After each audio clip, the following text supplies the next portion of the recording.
forest issues, which is all of these fires.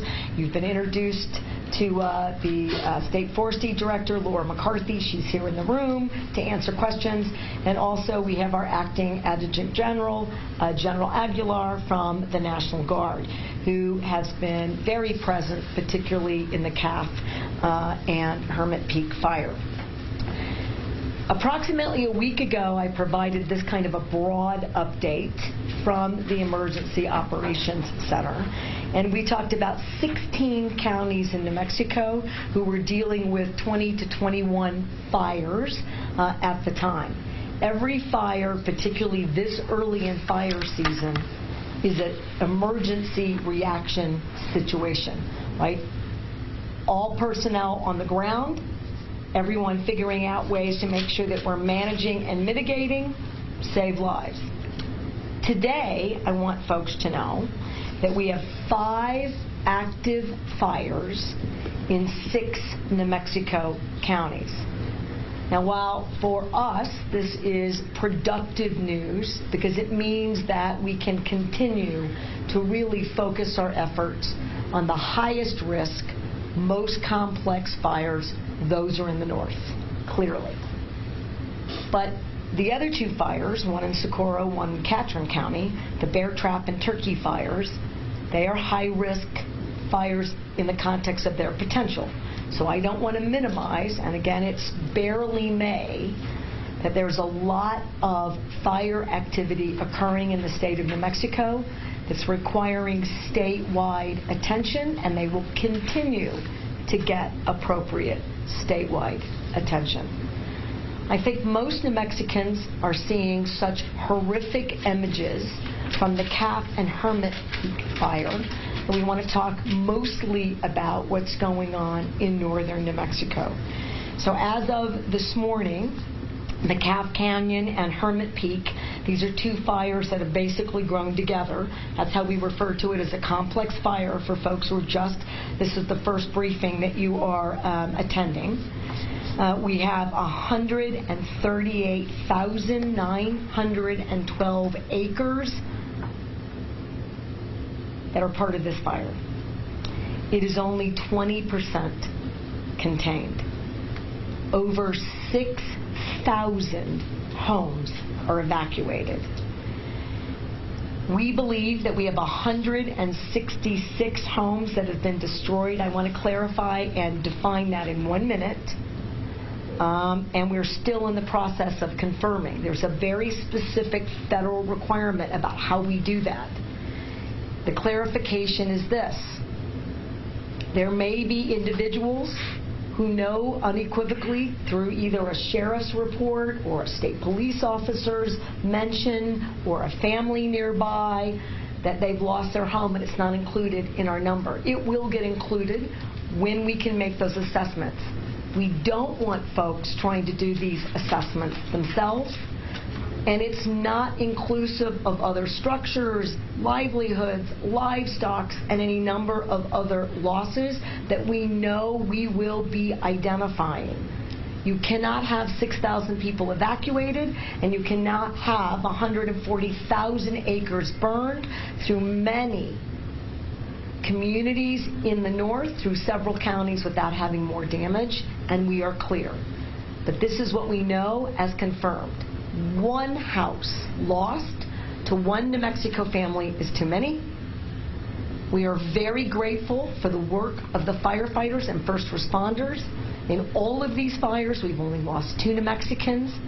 I'm incredibly proud of the individuals who are working diligently day and night to save lives while they put this fire out and continue to get their arms around what's going on in the north. The Cooks Peak Fire is now at 59,076 acres. It is 72% contained. Good news, given that the weather, and remember, fires create their own weather or atmospheric conditions. Our enemy with this fire isn't just the fuel and the extremely dry conditions in the state and in our forests, but it is the wind. And when the wind is this dangerous and this unpredictable, and we've got gusts up to 70 miles per hour on many days, there is no way that you can actively pursue putting the fire out. It requires ground crews digging trenches and containment lines. It's not like putting out a house fire. You don't drive a fire truck and spray water.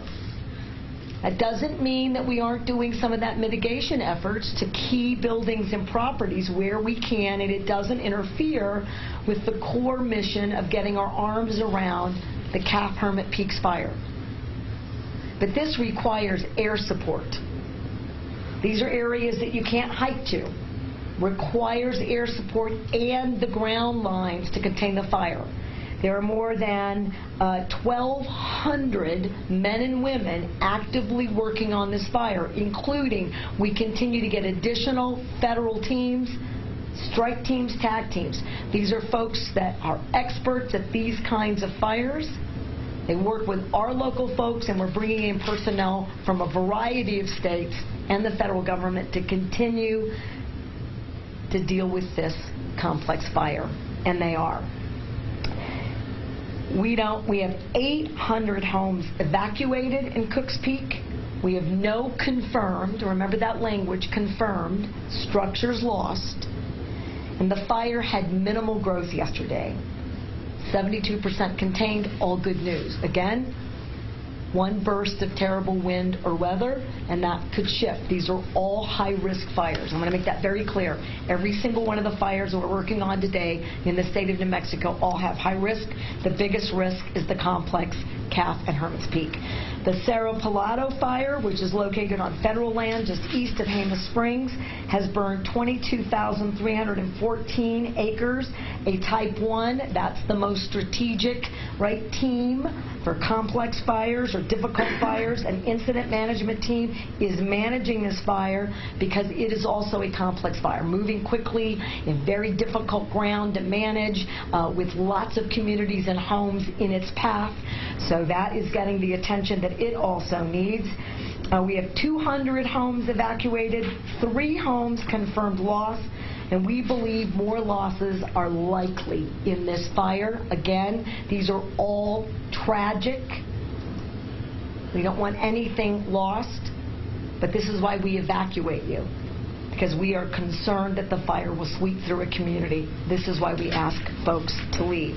The fire grew by 4,429 acres as of yesterday.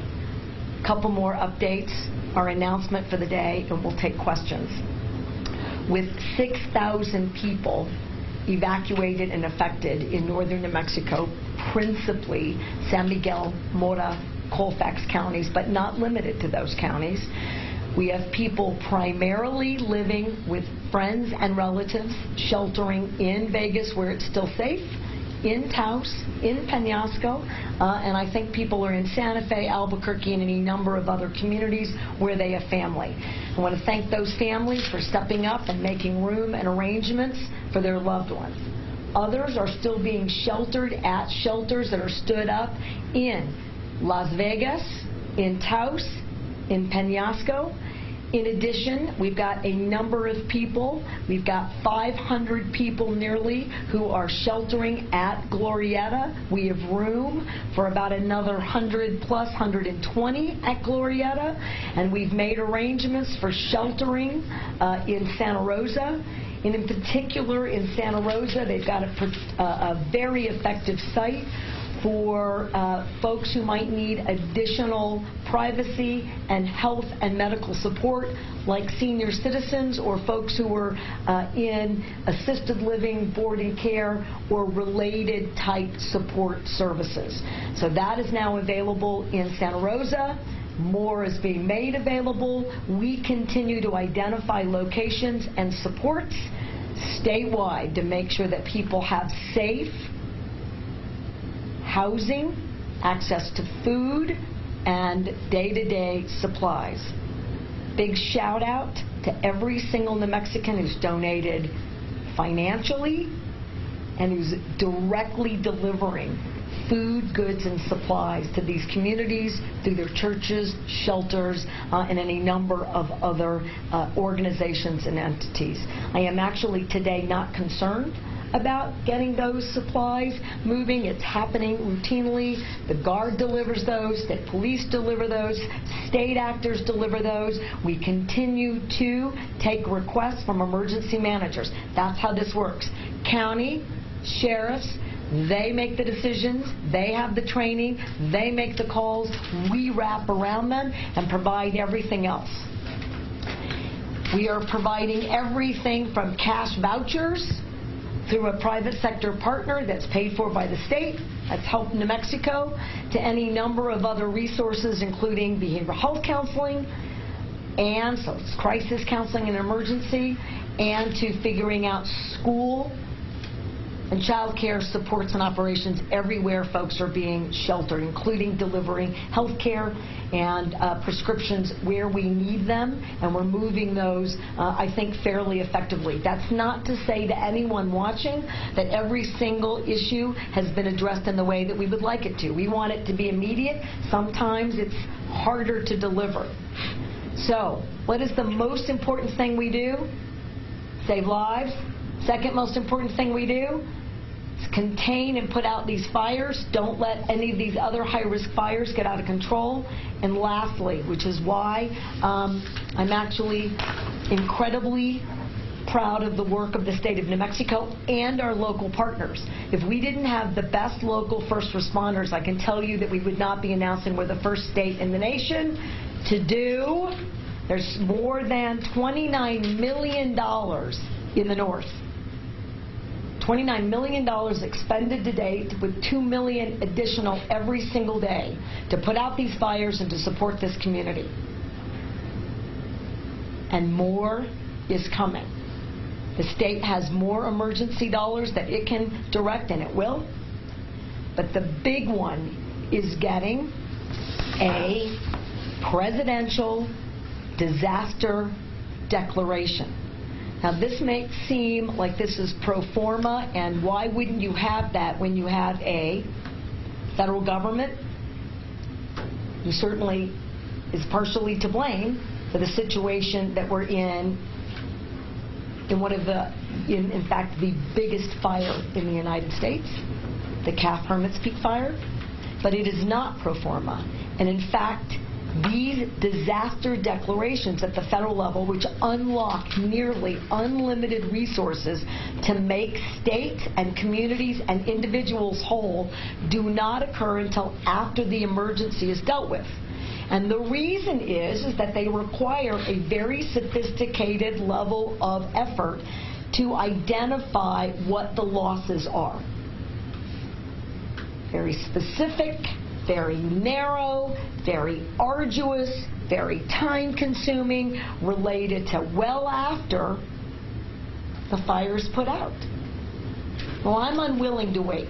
I have 6,000 people evacuated. I have families who don't know what the next day looks like. I have families who are trying to navigate their children, their health care resources, figure out their livelihoods.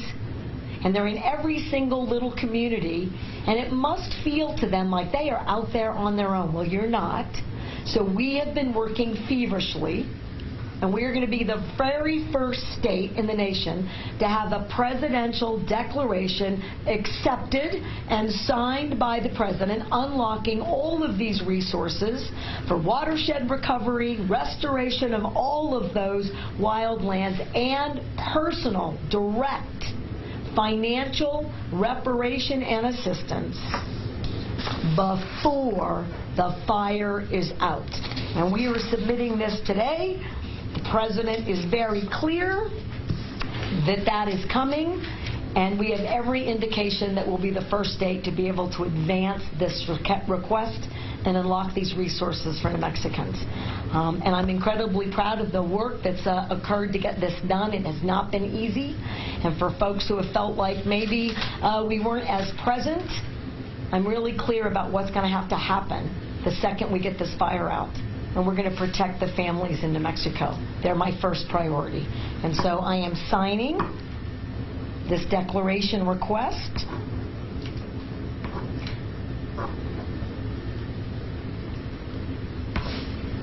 All right, what's the date?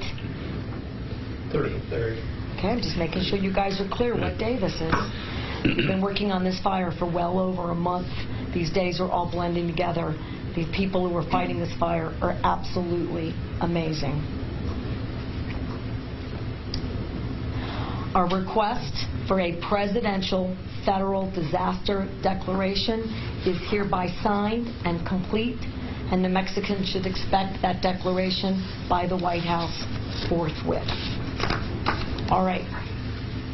Do we have questions? I have two quick questions, just specifically. Do you know how many people are remaining in their homes in evacuation go areas, and also how many people are without power? I'm going to defer that question to the experts in the room, including Mr. Adencon. I don't. I will tell you that the answer for me is too many.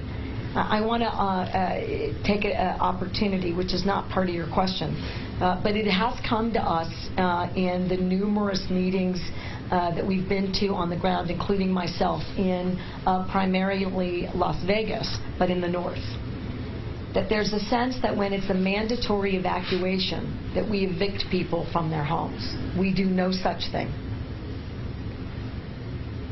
But it does mean that we've made the decisions based on the local calls from local experts, the emergency managers in the county and the sheriffs, primarily, that it's no longer safe for us to be in, and it's no longer safe for you to be there. That means an ambulance can't get to you, that when power is either lost because of the winds or cut off because it's a fire hazard, that we're not in a position to provide support. It is a very damaging, emotional situation for those families who have loved ones who have not left, and for a governor and other local elected leaders who are worried about those families that we cannot adequately support because they have chosen to stay home. We talk about it every single day about what we can do, and it is very extremely limited. And in fact, I have no doubt that we have people without power who are on oxygen. I have no doubt we have individuals who are running out of food and water.